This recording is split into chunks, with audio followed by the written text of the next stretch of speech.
Hi guys, welcome to this week's show. Today we've got a very special treat. We've got John Harrel from Knighthead Annuities to take us into the world of annuities. John, how are you doing today? Luke, thank you so much for having me. I am doing fantastic. So John, before we get started, can you just tell me a little about who you are and the company you represent? I would love to. As you aforementioned, I'm John Harrel. I am the head of sales and new business development for Knighthead Annuity and Life Assurance Company. We are a $5 billion insurance company based in Grand Cayman, in the Cayman Islands, and we provide international solutions via annuities to international clients throughout the world. And been there. I am celebrating my 9th anniversary at Knighthead, and the firm celebrates its 10th anniversary this year. So we are very excited. A lot of great things we've accomplished, even more tremendous things going forward. And thank you again for having me. No, it's wonderful, wonderful to hear. Congratulations on your 9 and 10-year anniversaries respectively. Thank you, sir. As you are from the world of annuities, I thought I'd ask you about bonds. No.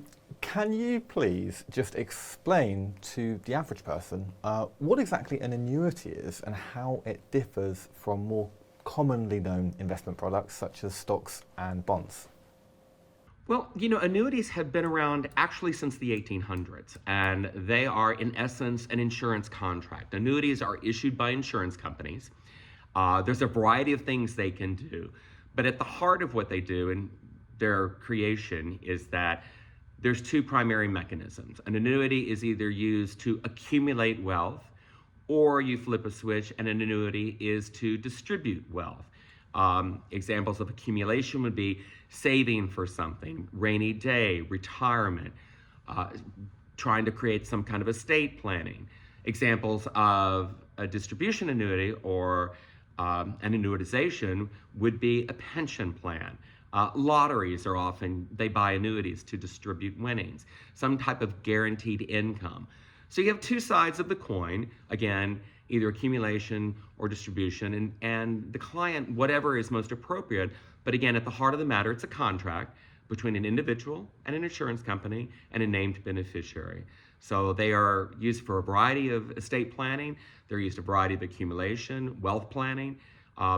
The exciting thing is annuities, they're not just for one thing. There's a variety of things that you can use them for. And people that do some extensive financial planning are able to find them in a variety of ways. That guaranteed portion of the contract, instrumental in calculating what a person might need in future life or future down the road, or a guaranteed accumulation of an interest rate to make sure that they're going to make sure they get a certain percentage accumulation during a period of time. So a variety of different things. Very excited to be a part of one of the most interesting and, quite frankly, rejuvenated sections and type of accounts going right now. Just to catch on, I just want to mention two things. First of all, just look at the camera very firmly. There's no such thing as a guarantee in investment terms. And whenever we talk, we go back and forth on this. But as a financial advisor, I have to make it clear to our audience that no investment is guaranteed, not even keeping your money at the bank. There's always a risk that something can go wrong. And that is the financial advisor and person with perpetual anxiety inside me that has to say these things.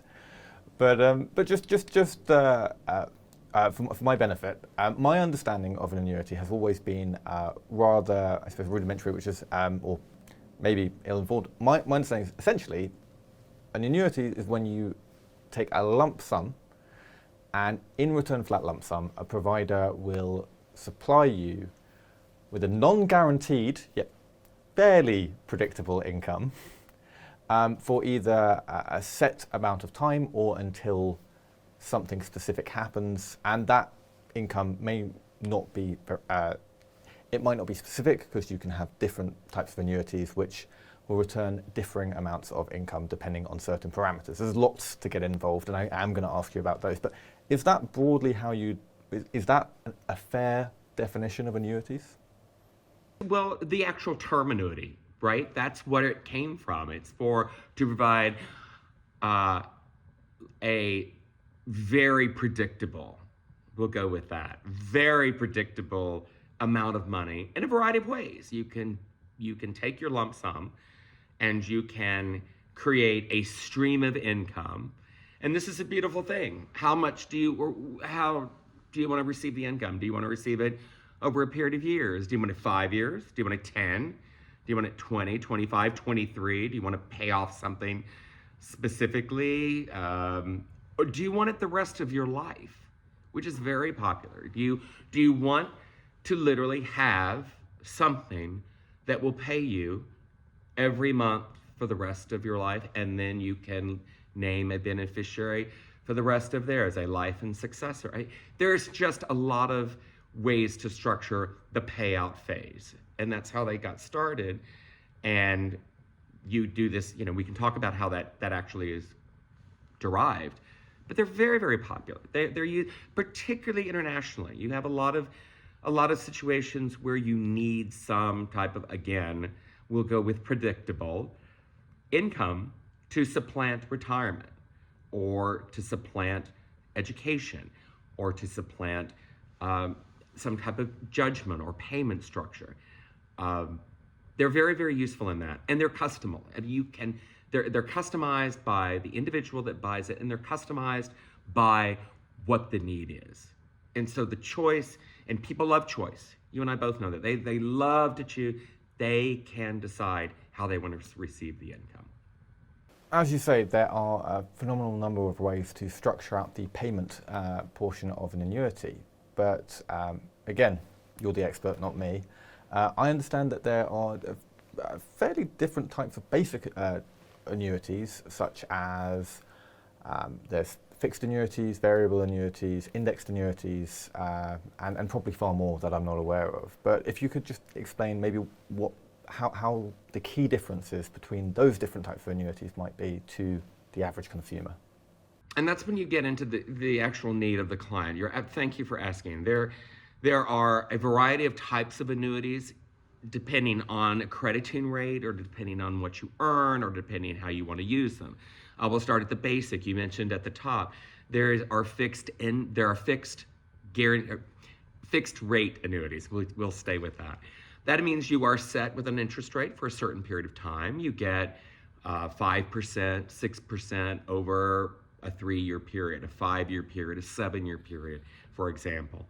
And that means that you're going to be expecting that rate, and the insurance company is going to promise that at the end of that term, you'll have your original amount plus all that interest you earn, very much like a savings account, very much like a bank certificate deposit, like a investment contract. It's a contract between an individual. I'm going to give you some money. The insurance company says, if you leave it here 5 years, I'm going to give you X.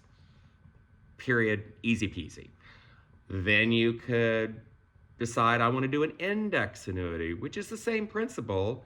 You're going to start with a bunch of money, but I'm not going to have like a certain rate. It's going to be tied to something. Your rate will actually be tied to an index, such as the S&P 500, such as EFA, such as a variety of indices. Insurance company gets very creative. They can use that as a benchmark. And kind of getting into the index situation, you can get a percentage of what that index has earned. Some are structured. Ours are structured where you can participate in the S&P 500 to a certain percentage. But if the market goes down, you don't lose money. You're protected. It's kind of a principal protection situation. Then there are variable annuities where the interest is purely a market structured play. You invest in sub-accounts, which contain a variety of options, very similar. They're tantamount to having a mutual fund with an insurance wrapper around it.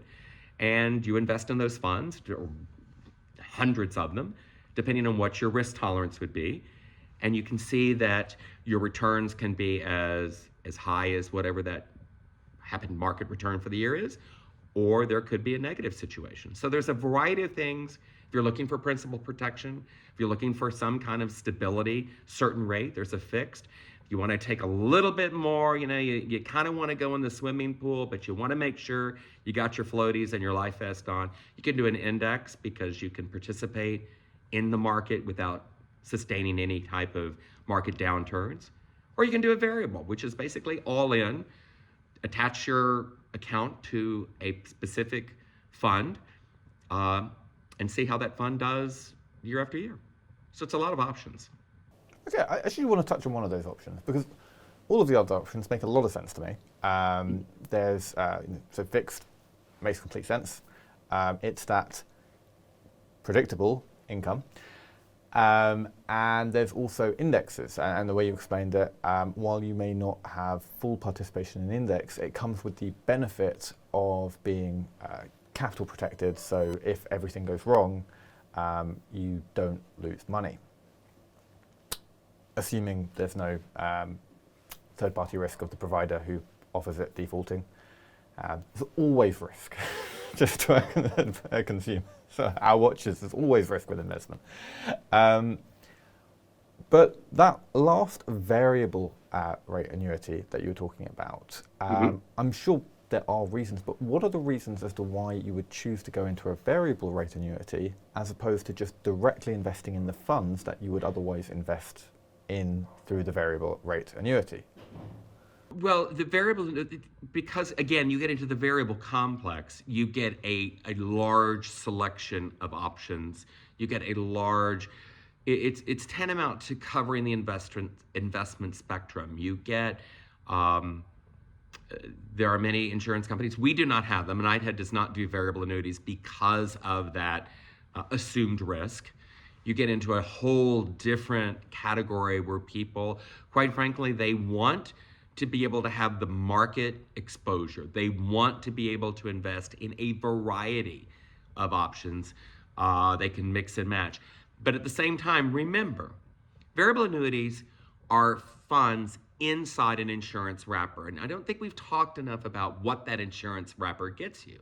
And what that insurance wrapper will get you is it gets you a beneficiary designation where it avoids probate. It is going to, upon death of the owner or the annuitant, pass to the beneficiary. It must be named. So it's a tremendous estate vehicle. So you have these sub-accounts that are really playing well with the markets. You can do a nice diversification. But at the same time, this insurance wrapper, which gives you the beneficiary designation, it allows you, in some jurisdictions, allows you tremendous tax advantages. And in the States, for example, they're used extensively for tax deferral purposes. So, even the capital gain, just a variety of things to benefit them. But I think primarily people are attracted to variable for the growth opportunity. They're really, really attracted to the ability to earn more than what a stated rate would be on a fixed or an index, that matter. Keep in mind, index annuities participate in the same kind of space. The big difference is the earnings are capped. They're generally a capped or they have a participation rate, which won't exceed it. The flip side is there is no risk of principal invasion with most index annuities. That's the beautiful. You can play in the market, but you won't sustain losses. Variables, all bets are off. You plus, you minus with the market flow. So just my understanding there is that if you're buying an annuity, the reason you go variable is because you want to get that growth, the most amount of growth possible. However, if you're looking for a growth investment, the reason why you would go as a variable annuity over just an uninsurance wrapper investment, so just directly investing in funds themselves, is a way of benefiting from tax advantages depending on your jurisdiction. Every tax jurisdiction has different tax laws. And also for essentially estate planning in the sense that you have much more efficient methods of passing on to your beneficiaries and avoiding probate. You're 100% correct. That's exactly correct. I hope so, because I just repeated what you said, but it's still very nice to hear. You've got an annuity podcast on the other side. I know you do. That is 100% correct. So, I suppose the next question is how does the actual process of purchasing an annuity work? What are the steps involved? They go see a Blacktower advisor. That's the most important thing. Do not stop. Do not go forward. Just talk to your Blacktower advisor. That's the first thing. Seriously, you talk to an advisor. You you have a discussion about. Let's use fixed. Let's use the basic. Let's be easy. You have some funds that you set aside. Again, fixed annuities are a conservative. I should have led with this. Fixed annuities are one of the most conservative options you can possibly buy. They are, again, we don't like to use the G word, but they are, you get a stated rate, you're going to get that rate. Okay? You're going to have an interest rate set for a certain period of time, and you're going to end up with that because you're going to do business with an insurance company that is A-rated, and we'll talk about that. And you're going to do business with an insurance company that's been doing this and knows what they're doing and has a proven track record. So you're going to have a funds, and you're going to talk to your advisor, and they're going to go out and find a good competitive interest rate. There are thousands of insurance companies that offer annuities, but very few, quite frankly, that operate in the international space that have the expertise of understanding jurisdictions, which is kind of important. We are one of them. And you set aside these monies for a certain period of time. But it's a conversation where you don't want to entertain any risk. You want to make sure it's there. You want to have a stated rate. And by darn, at the end of it, to your original point, at the very top of the show, you want to make sure that money's there when the term is up. And that is doing business with a reputable, financially sound, independently audited, rated carrier. And that's great because at the end of the day, we do use the G word, but the fact is that your funds are invested with an insurance company, and you need to make sure that insurance company fulfills their promise. Knighthead has been doing this, as I said, 10 years. We have some 10-year contracts coming due. It is an honor to see being able and have those clients reinvest, quite frankly. So talk to your advisor. They will get you started having the conversation, but they're very, very popular. I will tell you, Luke, people are having record years because they are fitting a need. Well, firstly, thank you for pitching Blacktower. Thank you for my preaching. I know I get evangelical sometimes. If you want a consultation, there should be a link in the description. But as to your point, annuities are very popular right now, and I'm sure both of us will agree that was not always the case. There was quite a while where annuities. That's not the case. were not at all popular. So, what's really driving this newfound interest and popularity within the annuity space? I wish I could make it very alluring that someone found a secret decoder ring, but it's really not that at all. It's, pardon me, it's, you got a lot of attention. Just remember that in the global interest rate environment, during pre-COVID, especially during the COVID years, the interest rates were terrible. I mean, annuities we're seeing 1.5%, 2%, 2.5%. That's not the case. With the recent rise in interest rates, people looked around and going, wow, I can place some safe money and get some decent returns. And instead of 1 and 2s, you're seeing 4, 5. Some annuity carriers were topping 6. They backed off recently. But, when interest rates move upward, there's a lot of attention. Again, I'm so ancient, I feel like Thomas Edison and I were like collaborating on the light bulb. I remember back in the day when there were double-digit interest rates. Annuities flew off the shelf. It's an ebb and flow, but the recent attractiveness can be attributed to interest rates, and then that opens the door for index conversations, variable conversations. I wouldn't call it a gateway drug, but I just did. So you've got people that are very interested because of the interest rates, and it draws attraction. You see a 5.5 blinking, and they said, really, I'm going to get that, and I'm going to get that for 5 years, and you're going to promise to pay me? Like, yeah, you're going to get 5.5 every year for 5 years. That won't change, and that's going to be in your account, and you're going to be happy. And the great thing is when it actually happens, they buy more. They tell their friends. They go to the garden club. They go, do you know I just got a 5.75% 3 year? Can you believe this? And then Myrtle says, I got to have me one of those too. And so Myrtle runs down to the garden club and gets one too. And it's a very, It's a side effect. It happens. I do love how in your example of people buying annuities, they all have a country club. Um, I'm not saying anything about the annuity community, but what I will say is just to boil it down. So interest rates are essentially, in your mind, a primary driver of annuity rates. And can you explain how interest rates have an effect on annuity returns?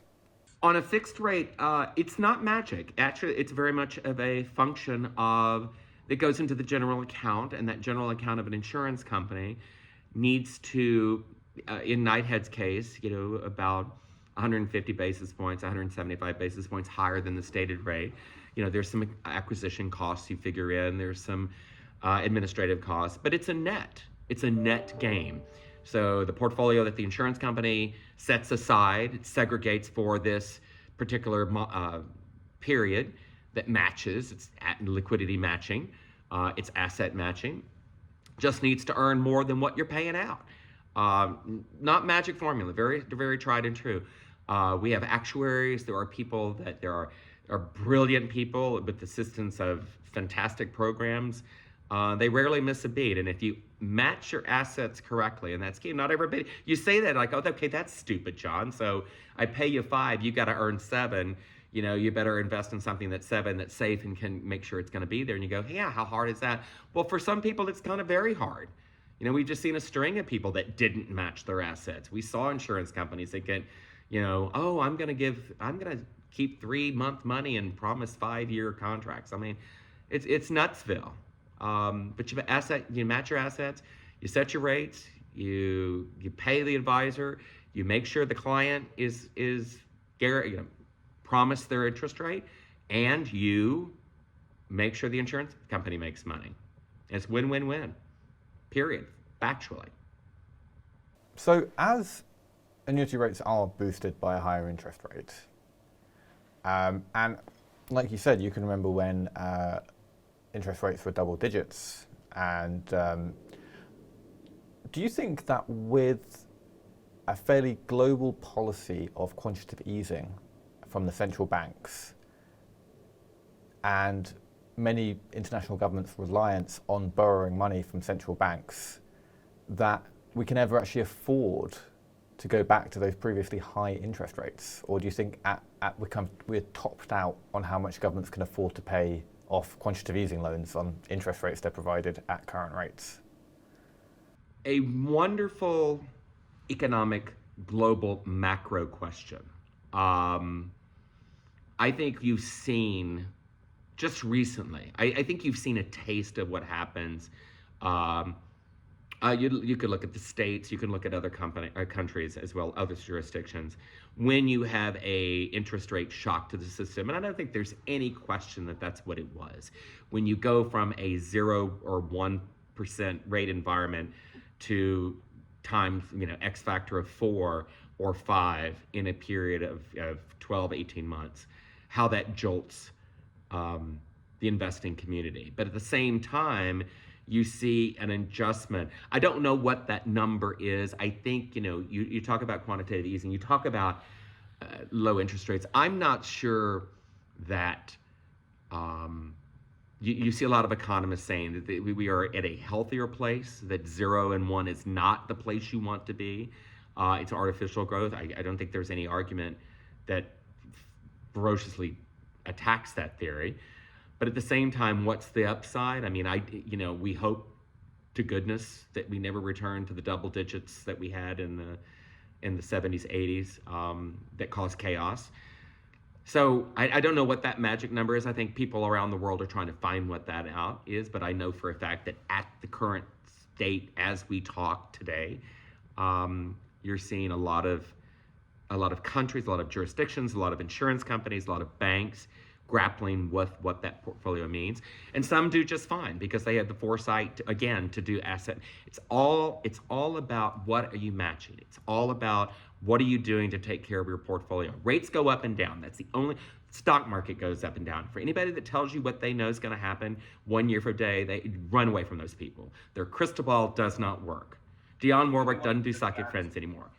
No, it's what you have in the now, you plan for that forecast, and you make sure that your house is in order at a particular time. Yes, there's going to be shocks. No one would have predicted COVID. No one had COVID-19 on their bingo card. It just happened, and the world shifted. And you know what? We came out of it.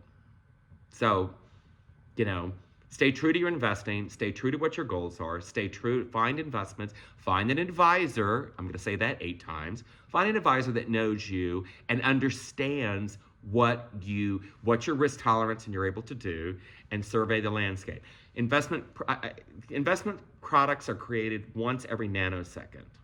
And with AI, I'm sure they'll be created even faster than that. But your investment needs may not change, or your investment needs may evolve. That's why you have to have conversations. I bring it back to that, because that's what's really going to drive it. So you mentioned asset matching quite a lot. And I've always understood the biggest risk to owning an annuity is if the company that you've purchased an annuity from essentially goes into administration or doesn't asset match properly. Is that the case? And please, can I have some examples of when asset matching goes wrong? That is totally the case. Your brilliance is second to none. Yes, there are. It's not just insurance companies. I think you've seen most recently in California. You saw Signature Bank. You saw Silicon Valley Bank. I think you saw First Republic Bank. Classic textbook 101 examples where hot short-term money was placed. The bank was not prepared for a dramatic increase, did not match those correctly. In essence, had a run on the bank that lasted 48 hours. Their assets were not there to cover that. You had a tremendous mismatch, an asset liability match that was completely out of whack. You've had insurance companies that, for whatever reason, invest in longer term than they had any right to be, and when they had a 3-year or 5-year contract. Or they paid excessive amounts of interest for a short period of time, knowing that when people showed up at the door, there was no liquidity. There's been insurance, and this is all verifiable. This is not like, oh, I hope Nighthead is doing the right thing. No, this is all verifiable. You look at independent third-party validation, rating agencies. Ratings are so important. You look at you can read financial statements that are filed. There's a variety of third-party that, quite frankly, your advisor has access to, and you do too. I mean, people can go online. The wonderful Google machine makes it so much easier these days. But you can find out what insurance companies, how they're rated, if they're rated. I wouldn't go near. I wouldn't even drive by an unrated insurance company. That just scares me. I would not do it. So that was going to be my next question, is how do you find out who the right annuity companies are to choose, and how do you find out how financially secure they are? And before you say it, it's not you speak to a Blacktower advisor, it's definitely looking at ratings agencies. So what sort of ratings agencies, what are the big ratings agencies that you would look out for when judging the worth of an insurance company? Well, the oldest rating agency in the world is AM Best, and that's what they do. They are exclusively an insurance rating agency that send people that do ratings, and they have extremely vigorous standards. There are for bond holdings there's the traditional, there's the S&P, there's the Moody's, there's Fitch, there's Kroll, there's a number. I can think of 4 or 5. We, quite frankly, use AM Best and Kroll because of their expertise, because of what they do and how they've done it. And as I said, it behooves the advisor. Let me take a step back. The beautiful thing about Blacktower and Luke and all the wonderful people that make this happen that I'm talking to is that there is due diligence. You're not walking in an abandoned mall and an annuity sign pops up at a storefront and goes, hey, buy me, if you did run from those people. You're getting most of almost all reputable annuity companies, insurance companies, are either vetted, there's a due diligence performed at, for example, no one can walk in off the street, except if you're in Grand Cayman, but that's a different story. No one can, for our friends in UK, our friends in the Eurozone, our friends in China, our friends in Taiwan, our friends in Latin America, no one can say, hey, I want to buy $100,000. You have to have an advisor. We do not do directly. We only use people like Luke. Our existence is using advisors, and firms do a phenomenal job of not offering crappy products. I mean, it's shocking, but they do an amazing job. So you have that. That's like your first step gate. And then you can do your own research. You can check check with the rating, see if it is rated. They all put them on their website. Insurance companies have websites, and go check that. See if they've made money. See how long they've been in existence. We've been in existence 10 years. I know for a lot of people that, do the Prudentials and, Lincolns and things like that, in the international annuity space, 10 years is like 1,050 in dog years. So it's important. It's just comfortable. But at the end of the day, I found in my way too many years of doing this, is I find that once the advisor and the advisor is comfortable with us, or your insurance company, whoever you happen to be, once the advisor is comfortable that you know what you're doing, you have smart people, you do your business well, you honor your contracts, you give the money back when you're supposed to, you do all the stuff you say you're going to do. If you do all that, the client looks at the advisor and goes, you know what, Luke, what do you think? And then the advisor makes the recommendation, and they do it 90%. I go to the doctor and I'm like, are you sure you want to cut that out? And I'm like, you know what, he got the medical degree, I didn't. So well put. So when it comes to annuities, so far my understanding is the benefits of annuities really come from, depending on which annuity you decide to go for, you can essentially adjust the level of risk or predictability you'll have in the return on income from a lump sum that you've invested. So as you said, the most conservative annuities are fixed rate, and that's a very fixed return. And the more you link them to either indexes or funds, the more high returns you can potentially get, but it's not as predictable because you can also get lower returns. And also, the other benefits are you can get a bunch of tax advantages depending on the country you're based in, as well as for estate planning purposes, it really speeds up probate. Now, are there any other benefits to annuities that I'm missing, which are worth discussing at this point? Well, again, I think that those are so important. But we have a saying in Grand Cayman: you're entitled to your privacy, but not your secrecy. So, tax neutrality is very important in Grand Cayman. There are no tax forms issued. There is common reporting standards, but again, it is the responsibility of that person. They are very, very efficient to be using in a variety of jurisdictions where this product works. It works inside of a variety of type of payments, estates, insurance planning. The flexibility of a variety of contracts, as you mentioned, is just so critically important. The safety, as you mentioned, depending on not making sure that money is there when you need it, and to make sure that you've got some diversification. You mentioned at the top the three different things. You think about it. You could have a set fixed account. You could have an account that is pretty much tied to an index, still having no product market losses exposure. And then you can go full bore into the market, all under one umbrella. I mean, a simple set it and forget it, one-stop shopping. The mere convenience of that is phenomenal. So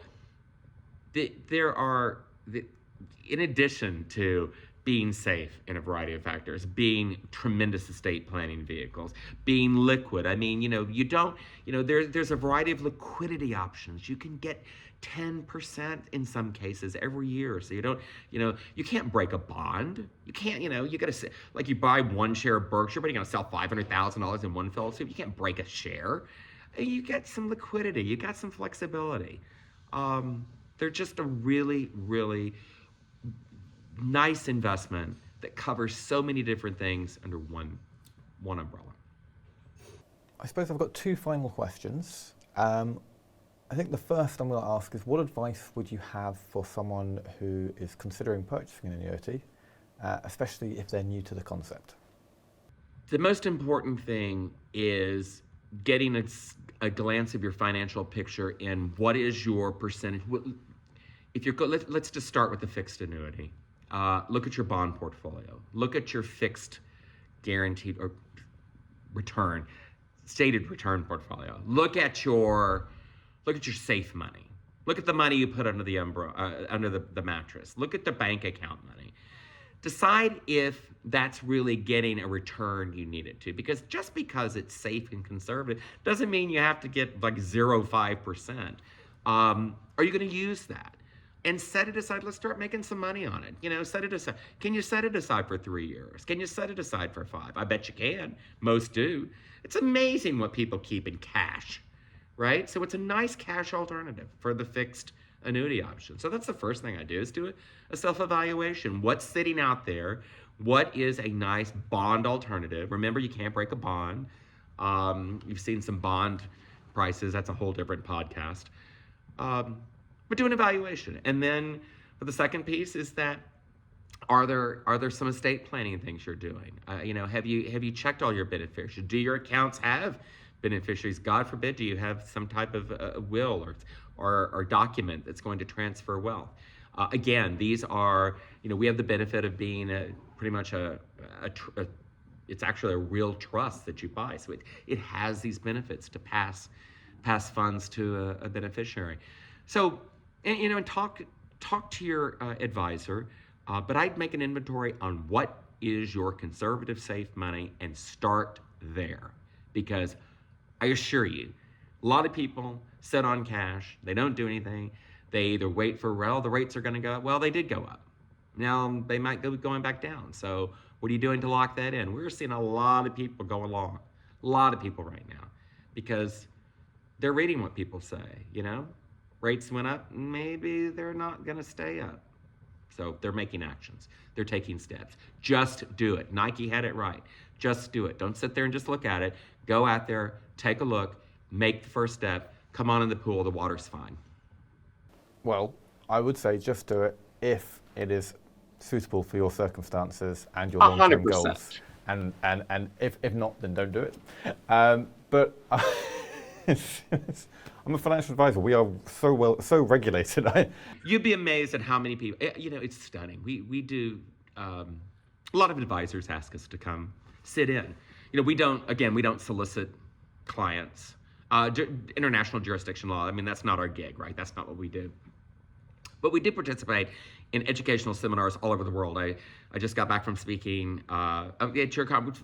First of all, spoiler alert, people at Blacktower are the nicest people on the planet. I do this all over the world, all the time. Had just the most gracious, wonderful people at Blacktower ever, bar none, had to say that. We go to visit, we've done this last year, I was doing some reviews that I had to, I'm getting off topic, but you can edit me out if you need to.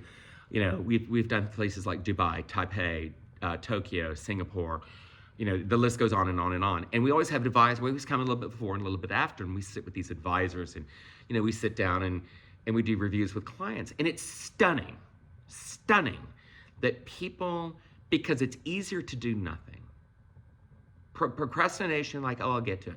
And there's just voluminous amounts of currency that could be doing so much more for clients and earning so much more. And that's what's exciting about this. And you mentioned it, when did they become so popular? It's a great way to have a conversation. They may,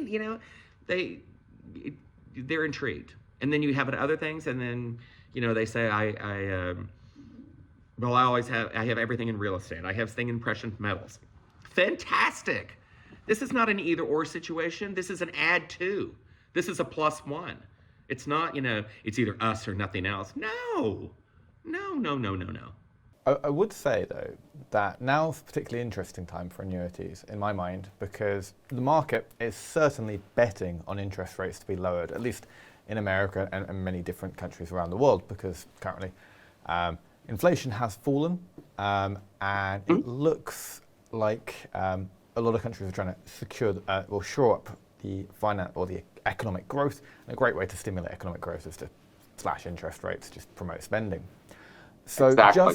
just as all of us who don't have mortgages guaranteed at 2% for 30 years are super jealous of everyone who, before interest rates rose, locked in those 30-year rate mortgages, I have had it pitched to me that now is the opportunity to lock in those high rates on an annuity, because you're getting paid for the increased interest rates rather than costing you for them in the case of mortgages.